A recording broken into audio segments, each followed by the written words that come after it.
You're back with comedian David Boyle, and I'm quitting alcohol. So I've been watching this dude, this Canadian philosopher, I think he is, or a psychologist, and I came across the best description of addiction I've heard so far. His name's John Vervaeke. Vervaeke.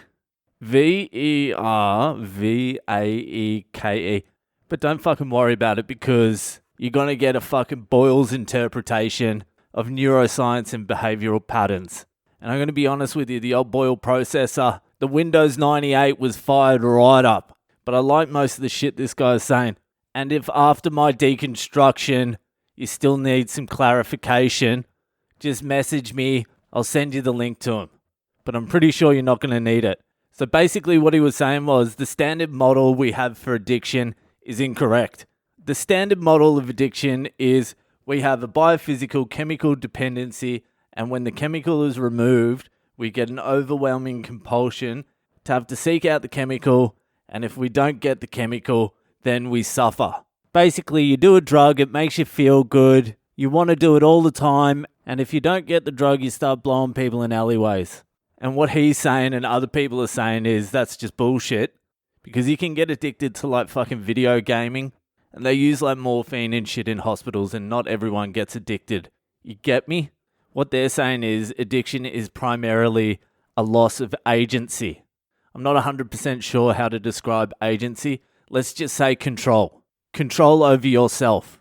And how you are diagnosed as an addict of something is how dysfunctional you are. Basically how fucked up you are and out of control you are. That's how you know you're an addict. If you've woken up in the gutter with your pants around your ankles, in their model, you could have a few problems. So this dude, Mark Lewis, I've got no fucking idea who he is. The other guy I got this information off used his name, so I'll use his name as well. So Mark Lewis has an alternative model for addiction, and he's called it reciprocal narrowing. And I'm going to call it drinking alone in your room. So what they're saying is, you have agent and arena, which is you, and let's say arena is the world. And your identity is basically made up by the co-defining interdependent relationship between agent and arena. The way I interpret that is basically, it's not just you who decides what your identity is.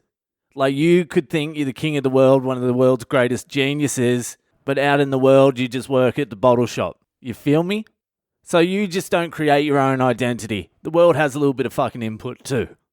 So what they say happens is you, let's call you the agent, do the drug. Let's just say booze, because this is booze fucking podcast. So you drink the booze.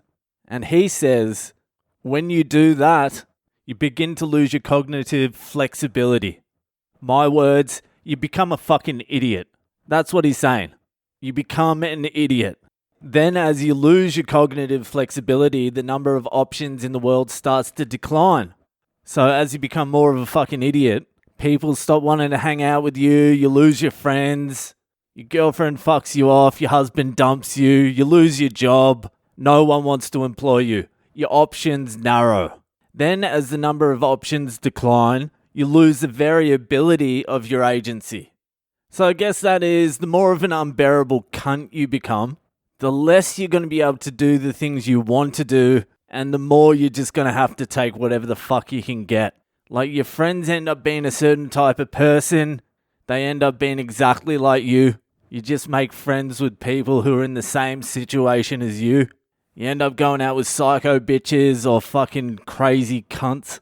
You don't really have any options for jobs. You just take whatever the fuck you can get, if you even have a job. You see, it just feeds in. Then as the options decline, your variability and flexibility for your agency becomes narrower and narrower, which is when you start chasing away even your fucking derelict friends. Even they're like, this cunt's too much now. And it just keeps feeding into each other. It's like you shit on the world shits on you. This is what he says. He says, they reciprocally narrow to the point where you have no options as to who you could be or how the world could be. That's the theory.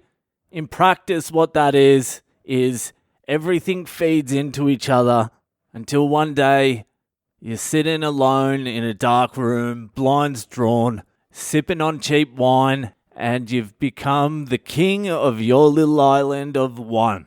And as the king of your little island, you get to make the rules. And the rules are, everyone is an idiot besides me. And that's the best description of addiction I've ever heard. I was going to call it some learned behavior pattern, but they call it a participatory learning of a loss of agency. Make of that what you will, I have no idea. That's a little too much for my Windows 98 to process. But that makes sense to me in every way. It makes sense in the way you chase people away and you end up alone. But it also makes sense in the way that when you quit, one of the scariest parts is opening yourself back up to the world. Because you close yourself off. You do become an island of one. And you sort of have to go back to the mainland. Anyway, I hope I didn't butcher the fuck out of that. That's enough from me tonight. Shout out to everyone who's been sending me nice messages. I always love hearing from you. Send me a message. Send some stories in for Fucked Up Fridays. Send me one in so I don't have to burn another one of my stories. Alright, that's it. I'll see you the fuck later.